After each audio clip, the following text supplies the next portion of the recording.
नमस्कार दोस्तों, यदि आपने बीएड कर रखी है और अब आप शिक्षक बनना चाहते हैं तो आप सभी के लिए खुशखबरी है। बीएड वालों के लिए पीजीटी और टीजीटी की दो प्रकार की पोस्ट बीएड वालों के लिए निकल के आ रही है सरकारी स्कूलों से। सबसे पहले बात करेंगे पीजीटी में आपकी क्या एजुकेशन क्वालिफिकेशन है। तो पीजीटी में आपको बताया राज्य या केंद्र सरकार या विश्वविद्यालय अनुदान आयोग द्वारा मान्यता प्राप्त संस्था से संबंधित विषय जिसमें चयन होना है 50% अंकों के साथ स्नातकोत्तर की डिग्री यदि आपके पास है तो आप अप्लाई कर सकते हैं। परंतु अनुसूचित जाति अनुसूचित जनजाति अभ्यर्थियों के लिए 45% अंकों के साथ स्नातकोत्तर की डिग्री आपके पास होनी चाहिए। तो आप टीजीटी की पीजीटी के लिए अप्लाई कर सकते हैं।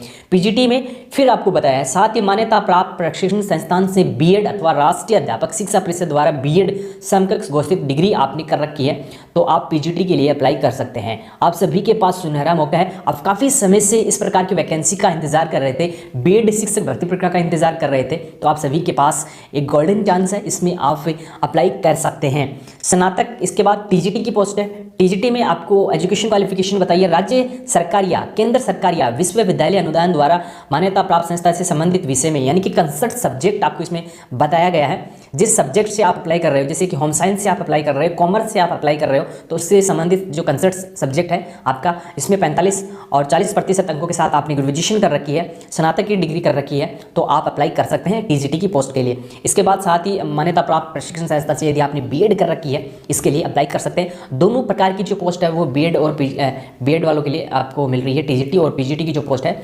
इसके बाद आपको इसमें बताई है आपकी उम्र सीमा, इसमें यह आपको बताइए कि 21 से लेकर 55 वर्ष की जो कैंडिडेट है वो अप्लाई कर पाएंगे। आयु की आंकलन यानी कि एज की गणना की जाएगी 31/12/2022 के आधार पे। इसके बाद आपको इसमें बताया गया है कि यदि आप इस भर्ती प्रक्रिया में शामिल होते हैं और आपका सिलेक्शन होता है तो यहाँ आपको 27,500 रुपये मिलेगा पीजीटी की पोस्ट के लिए सभी विषयों के लिए, और टीजीटी के लिए आपको 26,250 रुपये प्रति महीना आपको इसमें मानदेय मिलेगा।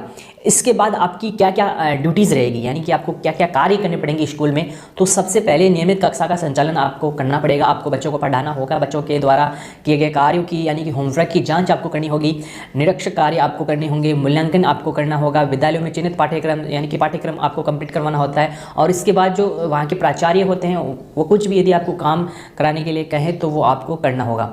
इसके बाद चयन कैसे होगा, चयन है तो इस प्रकार आपका इसमें सिलेक्शन किया जाएगा। और इसी के साथ आवेदन की लास्ट डेट है आपकी, यहाँ आपको बताई है कि 10 फरवरी तक आप इसके लिए अप्लाई कर सकते हैं। और इसमें आपको वैकेंसी बताई है कि समग्र शिक्षा अभियान गढ़वा विकास भवन बी, और ये आपका इसमें एड्रेस है, इस एड्रेस पे आपको डाक सेंड करनी है। और अधिक जानकारी आप इस ऑफिशियल वेबसाइट से प्राप्त कर सकते हो, garva.nic.in पे आपको अधिक जानकारी मिल जाएगी। ये आपको बेसिक जानकारी इस वीडियो के माध्यम से बताई गई है, कंप्लीट आपको जानकारी इस ऑफिशियल नोटिफिकेशन से प्राप्त करनी है। 10 फरवरी तक आप इसके लिए अप्लाई कर सकते हैं, 5 बजे तक आपकी इस प्रकार की ये पोस्ट रखी गई है।